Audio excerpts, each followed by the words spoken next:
सर्व पितृ अमावस्यानिमित्त थोडा वेळ आपल्या पितरांसाठी आणि त्यानंतर थोडे डीमार्ट शॉपिंग या छोट्या ब्लॉगमध्ये तुम्हाला आजच्या दिवसाची एक छोटी झलक पाहायला मिळेल.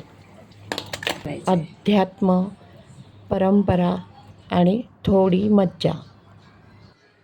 दुपारी 12:20 नंतर अमावस्या सुरू झाली आणि तोपर्यंत मी सगळा स्वयंपाक करून घेतला आणि मग आम्ही वाडी ठेवली.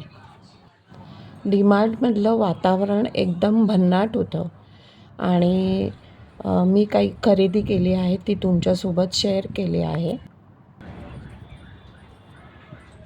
तुम्ही पण कमेंटमध्ये मला नक्की सांगा की तुम्ही डीमार्टमधून हमखास कोणत्या वस्तू खरेदी करता.